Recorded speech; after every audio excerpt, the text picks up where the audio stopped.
സഹോദരങ്ങളെ, ഇസ്തിഗ്ഫാറിന്റെ പ്രാധാന്യമാണ് നമ്മൾ കേട്ടുകൊണ്ടിരിക്കുന്നത്.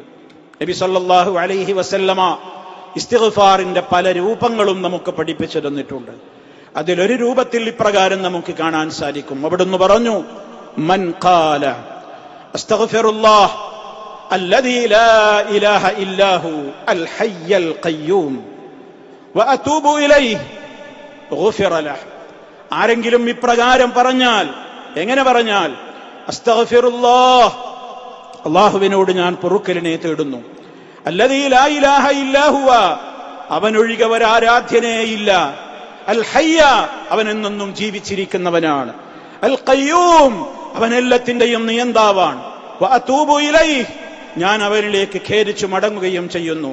അസ്തഗ്ഫിറുല്ലാഹ് അല്ലദീ ലാ ഇലാഹ ഇല്ലാഹു അൽ ഹയ്യൽ ഖയ്യൂം വഅതൂബു ഇലൈഹി എന്നാരെങ്കിലും പറഞ്ഞാൽ ഗുഫിറ ലഹു, അവന്റെ പാപങ്ങൾ പൊറുക്കപ്പെട്ടു കഴിഞ്ഞു, പൊറുക്കപ്പെടുന്നതാണ് എന്ന് മഹാനായ റസൂലുള്ളാഹി സ്വല്ലല്ലാഹു അലൈഹി വസല്ലമ പഠിപ്പിച്ചിരിക്കുകയാണ്.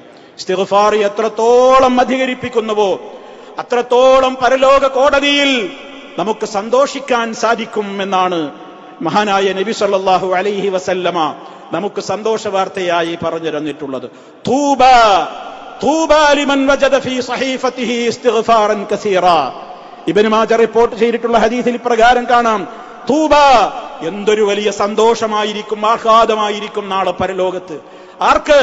ലിമൻ വജദ ഫീ സഹീഫതിഹി, തന്റെ ഹസനാത്തിന്റെ പട്ടികയിൽ അവൻ കാണുകയാണ് ഇസ്തിഗ്ഫാറൻ കസീറാ, ധാരാളം അവൻ ഡെയിലി ചൊല്ലി തീർത്ത പാപമോചന തേട്ടങ്ങൾ എത്രത്തോളം ഒരാൾ അധികം കാണുന്നുവോ അത്രത്തോളം അവന് നാളെ പരലോകത്ത് ആഹ്ലാദിക്കാനും സന്തോഷിക്കാനും ഒക്കെ വകയുണ്ടാകുമെന്ന് മഹാനായ നബി സല്ലല്ലാഹു അലൈഹി വസല്ലമ പഠിപ്പിച്ചിരുന്നിരിക്കുകയാണ്. അതുകൊണ്ട് സഹോദരങ്ങളെ, ഇസ്തിഗ്ഫാർ നമ്മുടെ ജീവിതത്തിന്റെ ഭാഗമാകണം.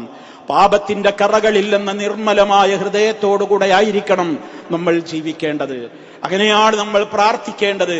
അപ്പോഴാണ് നമ്മുടെ പ്രാർത്ഥനകൾക്ക് ഫലമുണ്ടാവുക.